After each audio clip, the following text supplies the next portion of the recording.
Bonsoir à tous. C'est pour moi un réel plaisir de vous retrouver ici, au deuxième tour du concours de plaidoirie brillamment réalisé par la BI, et je vous en remercie. Mais avant de venir au fait, j'ai deux confidences. La première, j'éviterai tous les poncifs, toutes les blagues sur Dominique Strauss-Kahn, sur le 11 septembre, sur la taille de Nicolas Sarkozy, car elles ont bien été toutes assez utilisées, assez usées. Ma deuxième confidence est un peu plus sérieuse.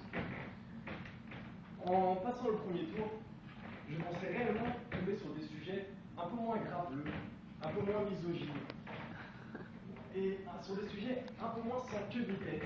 Enfin, les sujets avaient quand même plus de queue que de tête, en l'occurrence.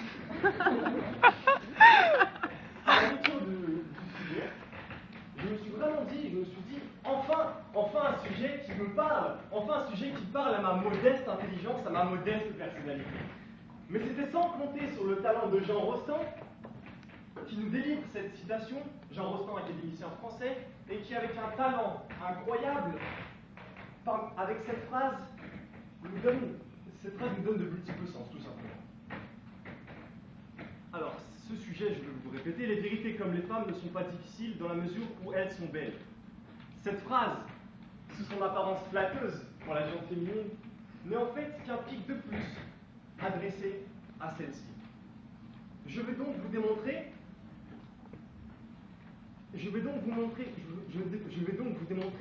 que trois choses sont mises en exergue dans cette phrase.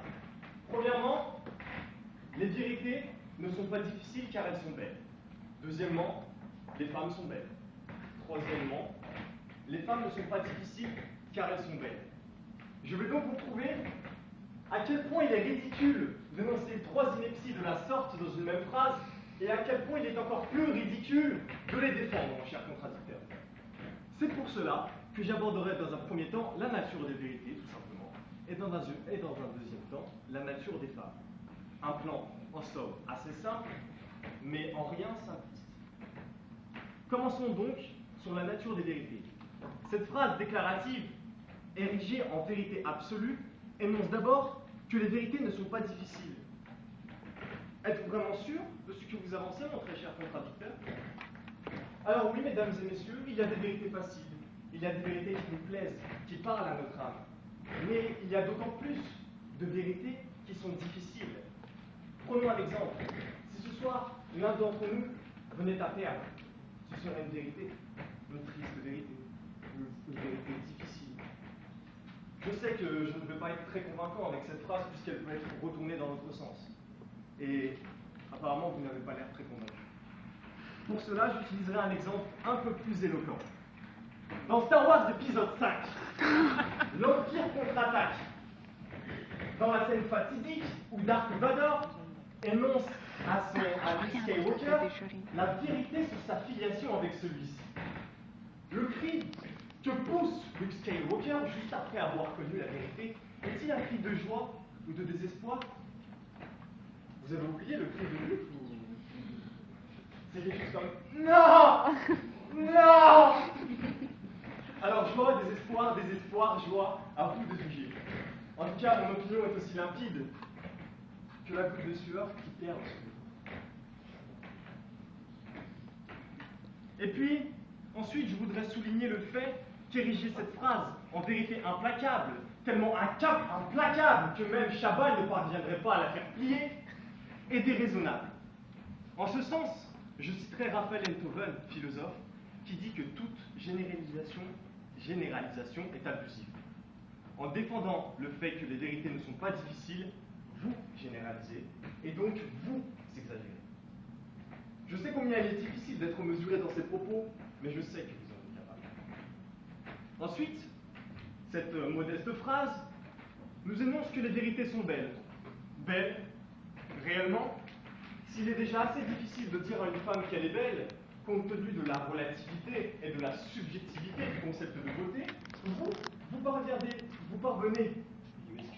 parvenez très facilement à qualifier les vérités, choses abstraites, choses immatérielles, de belles. Après tout, la vérité est dans l'oreille de celui qui l'écoute. Ainsi, vous imposez votre choix à tout vos interlocuteurs. Les vérités sont belles, elles le sont, je ne sais pas pourquoi, mais elles le sont. Voilà à quoi pourrait se résumer votre argumentaire, monsieur. Car vous n'avez pas véritablement argumenté le pourquoi de cette beauté. Puisqu'il existe autant de vérités que d'individus, je me demande sincèrement comment pouvez-vous affirmer que toutes les vérités sont belles. Et puis vous faites pareil pour les femmes, mais ça, on l'abordera un peu plus tard. Et puis, j'ai une citation de Balzac qui dit art, dit mensonge. L'art ayant pour fonction d'être beau, la finalité du mensonge est donc la beauté.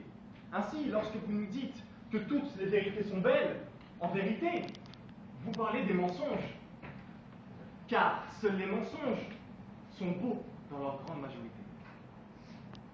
Pour bien enfoncer le clou, je prendrai un exemple cinématographique. Dans Matrix, auriez-vous fait partie des lâches qui auraient pris la pilule bleue à la place de la pilule rouge, pilule bleue synonyme de la dure réalité, de la belle réalité, de la belle mais fausse réalité, ou auriez-vous pris la pilule rouge, synonyme de vérité difficile, de vérité affreuse? Moi, j'ai déjà choisi, et ce mensonge, je vous le laisse.